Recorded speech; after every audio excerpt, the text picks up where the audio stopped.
All right, that's Mayor Muriel Bowser. She's said that she wasn't entirely surprised by this move from President Donald Trump. She believes that the president's view of D.C. was shaped by his COVID era experience in the city, and that was when crime was spiking. But as we have noted, crime has been on the decline. Joining us now, MSNBC Justice and Intelligence correspondent Ken Dilanian, staff writer for The Atlantic, Michael Scher, author of the Red Letter on Substack, Tara Palmieri, and retired Major General and former acting Vice Chief of the National Guard Bureau, Randy Manner. He is also a member of the National Security Leaders for America. All right, Ken, Donald Trump presented a number of statistics today to claim or to justify the emergency he's declaring for Washington, D.C. Give me the numbers that he gave and then the numbers that are accurate.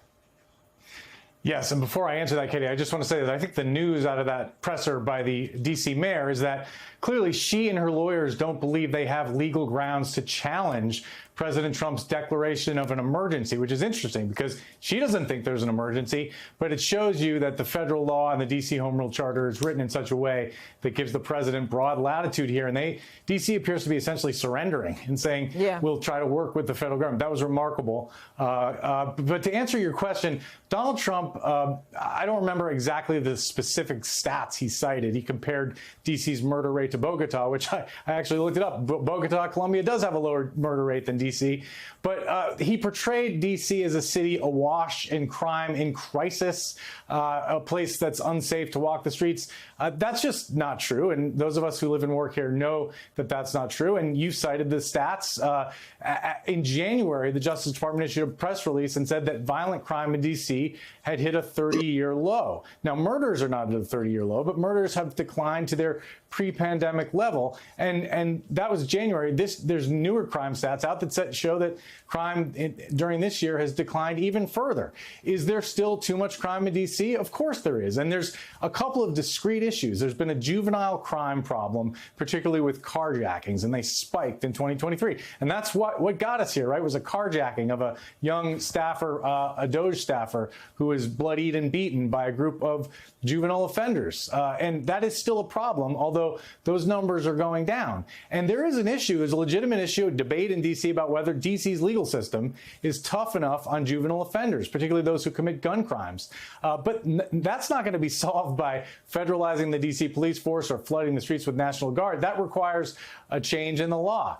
There's also, we all acknowledge, post-pandemic, there is more disorder in American cities. Not necessarily more crime, but more disorder, more homelessness, more vacant storefronts. Retail is closing. That has nothing to do with crime necessarily, but economic trends.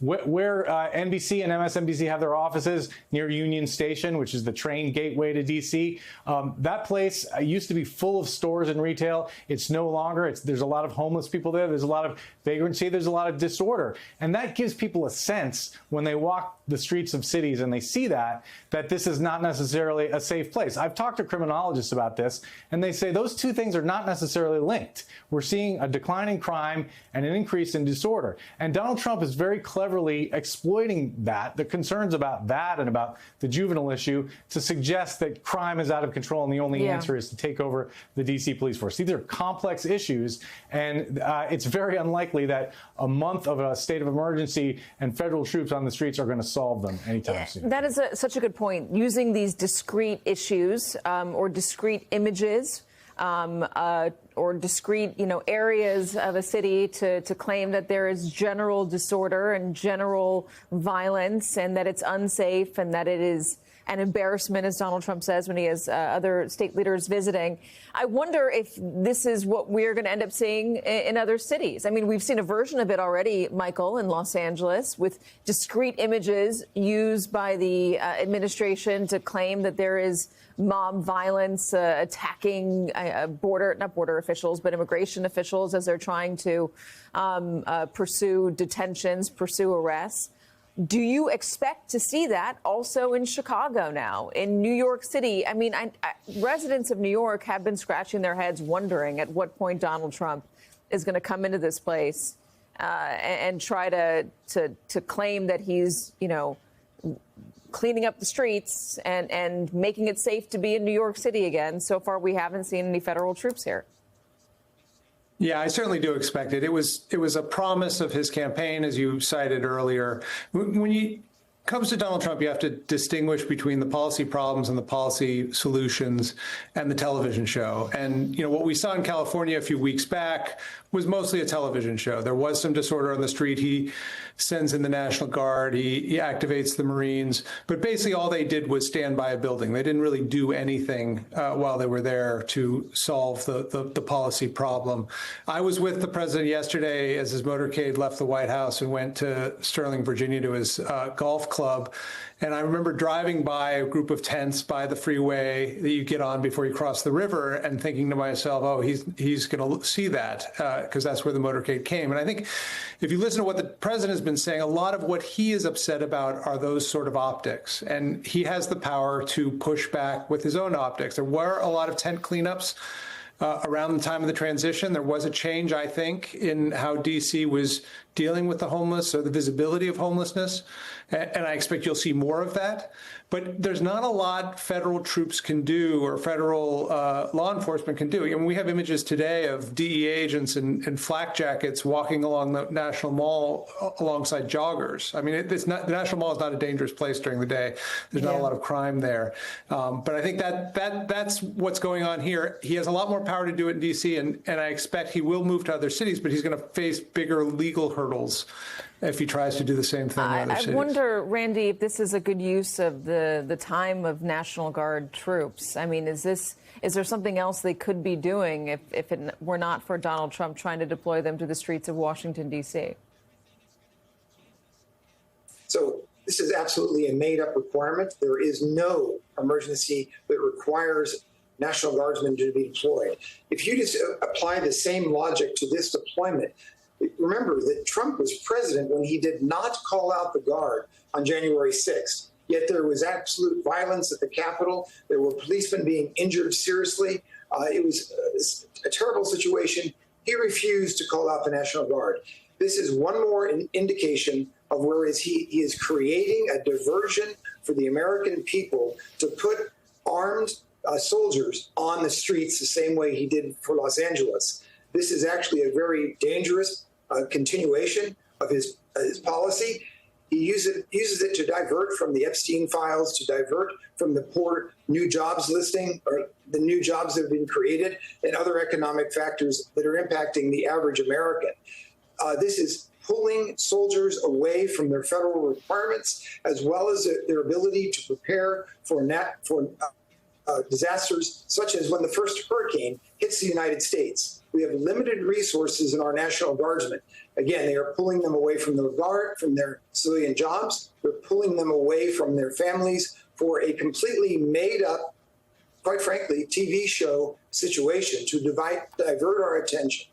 Yeah, and talking about the show, as Michael so aptly put it, I wonder if the show that he's really looking for is something more along the lines of what Bukele is doing in El Salvador. I remember Donald Trump hosted him, the leader of El Salvador, in the Oval Office. This was back when, there were detentions and those flights from the U.S. to El Salvador to the CCOT prison. Let me just play a little bit of how Donald Trump spoke about Bukele. You're doing incredibly for your country. And we appreciate working with you because you want to stop crime, and so do we. And it's very, very effective. And I want to just say hello to the people of El Salvador and say they have one hell of a president. Okay, and I mean that, and I know him well.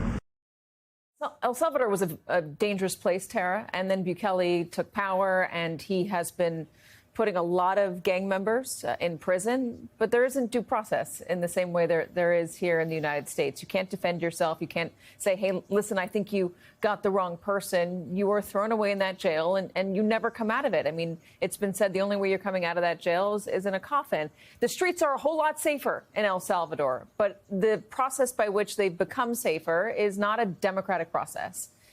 But when you look at the way Donald Trump speaks about Bukele and the way that he speaks about wanting to rid crime from the streets of American cities, I think you'd be hard-pressed not to see not to wonder about the parallel there, not to wonder about the potential desires of Donald Trump there, Tara? Really trying to shift the conversation to a steadier political ground than for him, law and order, right? That is something that unites his base, the idea that they're democratic, crime-ridden cities, and only he can clean that up. And for people who don't spend much time in the city, they would think that. For people who don't live in Washington, D.C. or New York City or Chicago, they probably fear that you probably can't even park your car there, which we know isn't true. And so that is how he engenders his base, because at the same time, they're not very happy with him about the fact that he won't release the Epstein files. And he has also fallen short on another promise, which is the jobs. The jobs numbers aren't great. He said that he would save the economy from Biden and Bidenomics. And then there are other things like America First, saying that he would not be involved in foreign wars and the war in Ukraine on day one. And here he is sort of groveling, going to Russia to go, going to Alaska. Yeah. Almost Russia, excuse me, to Donald meet Trump with Putin called it and Russia saying, earlier today, so you would be forgiven, yeah, Tara. exactly. Basically lowering the stakes of the meeting, essentially accepting that he may have to settle and realizing that he may be getting played again by Putin. So there's just been so many broken promises that he has to create this circus, this diversion that looks like a war, and it makes him look like he's taking on action against a threat that is just perceived.